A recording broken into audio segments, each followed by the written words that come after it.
A popular online fashion retailer is accused of stealing ideas from designers. We'll explain the criminal charges they now face. And it's the 3 numbers to dial in a mental health emergency. The new feature's coming to 988 to better help people in crisis. Plus, stop wearing these eyelashes that got y'all's whole face looking like the Kimbe Matumbo. No, no, no. comedian Griff has been in the game for a minute. He stops by to share his secret for longevity and to dish on some of today's hottest headlines.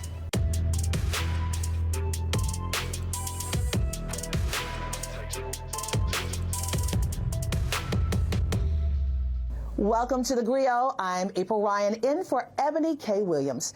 We're starting today's show about fast fashion. It's one of the most popular online brands in the world. But now Chinese retailer Shein is facing a RICO lawsuit filed by 3 independent designers who says the company stole their work.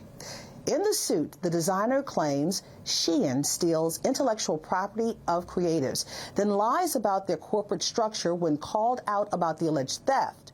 Now, the RICO filing comes in because the suit alleges that the company not only committed criminal copyright infringement, but also had full knowledge of the criminal activity. To help break down this lawsuit is Kyona McGhee. She's the founder of the McGhee law firm, better known as Trademark My Stuff. Kyona, thank you for joining us today. I want to talk to you about that trademark stuff. But Kyona, explain to me, we hear about RICO a lot. What is a RICO, please? Yeah, if you're from a neighborhood where I'm from, RICO, you would assume is like a drug case, something going on, a mobster type situation. Unfortunately, in this case, I shouldn't say unfortunately. In this case, it doesn't have to do with drugs whatsoever. RICO also has a clause that has to do with egregious copyright infringement. And that's exactly where Shein has gotten looped into this lawsuit criminally. So the complainants are complaining that they are copying their designs and then going out and intentionally selling their products and then throwing them back pennies for the copyright infringements that they're causing. Well, in this case, the Chinese retailer claims that it's not to blame for the almost identical reproductions of other people's work. Now, the company went on to blame a separate independent company. Now, how do you think that argument will stand up in court?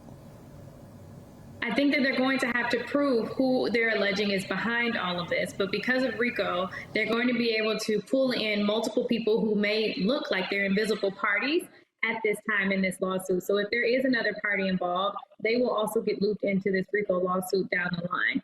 But because Shein is such a huge company, they have the money to drag this lawsuit out for a long, long time. So I don't think that we're going to see the demise of Shein at any time soon. Yeah, a lot of people love Shein. And what's interesting, and so many of these fashion designers and fashion houses have items that are similar to other designers. I mean, what happens in these kind of cases? So United States does not have strong copyright infringement laws on the books as it relates to fashion.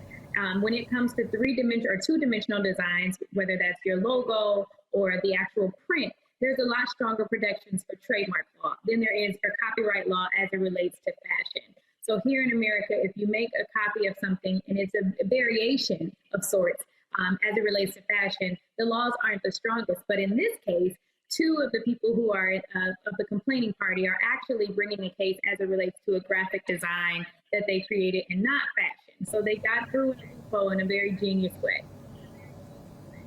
So who has the burden of proof in this case? This particular case? Yeah, the defendant, the person who filed the application is going to have to prove the allegations that they are alleging against Shein. If Shein has a defense and their defense is it wasn't us, there's somebody else, they're going to have to prove who that was, or at the very least that they have no blood on their hands, which I do think is going to be a difficult task for them. So this kind of lawsuit isn't new, especially in the fashion industry. We understand Forever 21 is familiar to similar allegations. And let's be clear, we're not talking about intricate designs. Can clothing like tank tops and sundresses and even bodysuits that we all love be protected with copyrights? No, not here in America. They're not going to strongly give you the rights to that design. In regard to Gucci and Forever 21, Gucci sued Forever 21 in 2017 because of their stripe design. And some of us may remember this a couple of years back. Forever 21 tried to come out with their variation of Gucci's signature 3 stripes. Again, it fell right under trademark law, and Gucci won that lawsuit. But it didn't fall down to a specific tank top or a specific dress or the style of jeans. It was something that fell under trademark law instead of copyright law. And that's how they became successful, and the judge ruled in their favor in that case.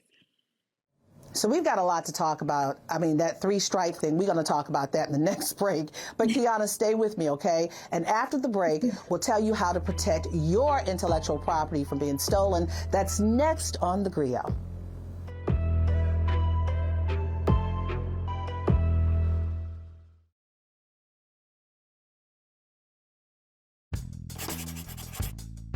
I'm Torre. Join us for crazy true stories about stars who I really hung out with, like Snoop, Jay-Z, Prince, Kanye, and the time I got kidnapped by Suge Knight. Don't miss my animated series, Star Stories with Torre, from the Grio Black Podcast Network.